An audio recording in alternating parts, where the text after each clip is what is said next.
नमस्कार दोस्तों, स्वागत है आपका मेरे चैनल पे। दोस्तों, रशियन मिग 35 और चाइनीज J-10 फाइटर जेट क्या साब के ग्रिपन फाइटर जेट का मुकाबला कर सकते हैं? ये हम इसलिए देख रहे हैं क्योंकि वेनेजुएला अब एक नया फाइटर जेट लेने जा रहा है जो चाइना का J-10 भी हो सकता है और रशिया का मिग 35 भी हो सकता है। और यह इसलिए कह रहे हैं ग्रिपन से मुकाबले के लिए क्योंकि उसके पड़ोसी देश ब्राजील ने अभी ग्रिपन फाइटर जेट एक्वायर किया है। और इंडिया के लिए ये इसलिए इंपॉर्टेंट है कि इंडिया के MMRCA कॉन्ट्रैक्ट के तहत मिग 35 भी आता है और ग्रिपन फाइटर जेट भी आता है और J-10 पाकिस्तान खरीदने की कोशिश कर रहा है, तो ऐसे में इसको भी देखना जरूरी है। तो आज इसी पे बात करेंगे। चलिए दोस्तों शुरू करते हैं। दोस्तों, यूनाइटेड स्टेट के बारे में आप जानते हैं कि ये एक सुप्रीम लीडर है डिफेंस कैपेबिलिटी के मामले में। इसके पास इतने weapon system, fighter jet, warship, इतना कुछ है कि साउथ अमेरिकन देश हमेशा ही एक इसके ऊपर एज हासिल करना तो नहीं लेकिन एक मुकाबला किया जा सके ऐसे वेपन प्लेटफॉर्म को ढूंढते रहते हैं।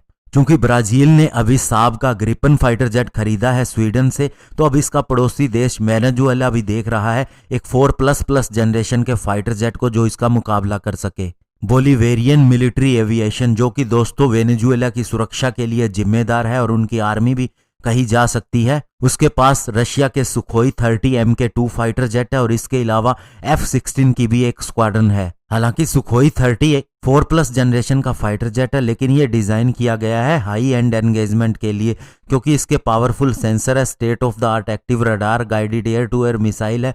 तो ऐसे में अभी से एक ऐसे फाइटर जेट भी चाहिए जो ब्राजील की acquisition specially Gripen fighter jet को एक साथ में देख सके।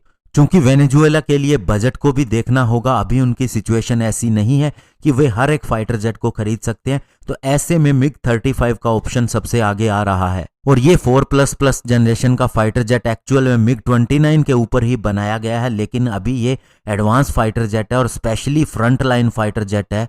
और ये इस तरह से डिजाइन किया गया है कि ये air combat, aerial reconnaissance, striking surface target और इसके अलावा ट्रूप्स और फोर्सेस को सपोर्ट भी प्रोवाइड कर सकता है लैंड के ऊपर। और साथ ही इसकी क्षमता कि ये डे और नाइट किसी भी वेदर में लड़ सकता है। और इसके अंदर अब एक AES रडार आ रहा है जो कि ज्यादा सोफिस्टिकेटेड है पहले वाले IRBC से। और इसकी सबसे बड़ी खासियत है इसकी स्पीड जो कि मैक्सिमम 2.5 मैक है। इसके अलावा दोस्तों ये मैक 6 के प्लेटफॉर्म को भी डिप्लॉय कर सकता है और इसकी सबसे बड़ी खासियत है इसे इस तरह से डिजाइन किया गया है कि इसके साथ नई R-37M hypersonic air to air missile भी कंपैटिबल है जो इसे बहुत बड़ा एज देगी। और इसके साथ बहुत सा हैवी वेपन लोड लेके जाया जा सकेगा जिसके अंदर KH-35, KH-31 मिसाइल आती है और KH-38 नई जो मिसाइल बनाई गई है वो भी कंपैटिबल है। और साथ ही दोस्तों ये चीपर भी है, पुराने मिग 29 से ये 20 गुना सस्ता है।